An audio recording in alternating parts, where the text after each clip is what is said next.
Bienvenue, je suis très heureux de vous savoir très nombreux cet après-midi à cet événement. This is French and it simply means welcome, and I'm very delighted to have you all here today at this event. My name is Ndingi. I was born in Gabon, and Gabon is spelled with G-A-B-O-N. It is a small country in Central West Africa. It is right under the equator by the Atlantic Ocean. We share borders with Congo and Cameroon. Gabon is a former French colony, and this is why I can speak French as well as I speak my native language. It is a former French colony, along with Congo, Cameroon, Senegal, Mali, Burkina, and many other countries in Africa. Before I was born, my dad left my mom. I was just 7 months in my mom's womb. And my mom had to learn how to provide for her children. With her second grade education, she then became a maid. She cleaned other people's houses in nearest towns and cities, while we would stay with her two sisters in the village. She tried to provide for our needs, to have some clothes to wear, to have some shoes to wear, to have some food and good food to eat, because we didn't always have those things. When I grew up, my mom sent me to the capital city to live with my distant cousin. And there too, life wasn't as rosy as I thought that it would. And later after, I decided to quit high school. I dropped out. But then I asked myself, what would you do in your life now that you've quit high school? Now that you couldn't make it because of your sufferings? I then decided that my life has to be a life that has a meaning and a purpose to live for. One day, somebody told me a story of a man who was very poor in his country, in Senegal.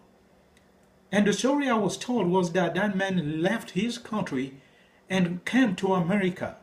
And here in America, he found a job. He was working during the day, and at night, he would be going to school. I went like, wow, what a country. I would love to do that.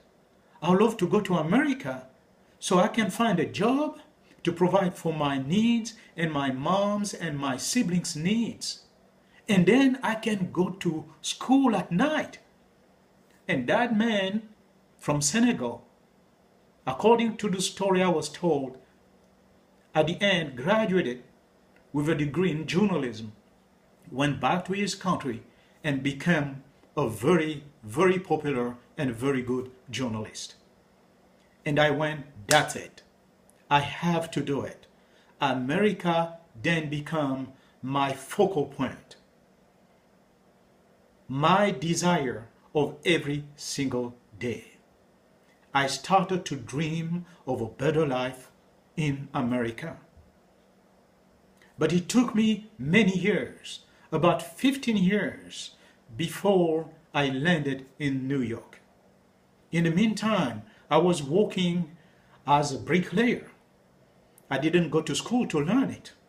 In my country, you don't have to go to school to learn how to put bricks together and build a house. We learn by observing. We learn by working for free without being paid all day long.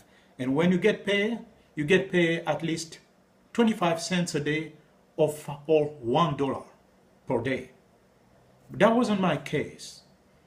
But I was able to gather enough money with the help of friends, with the help of some family members, many of them, everybody, providing for my ticket as much as they could. And I came to America with just my ticket and my suitcase. I had that scholarship in Hawaii where I studied English for 6 months. And then somebody volunteered to pay for my higher education. And I went to college. Even though I didn't have a high school diploma, my associate degree was converted into a high school diploma. I transferred to a university. I got my bachelor's in communication, and I got my bachelor's of science in nursing.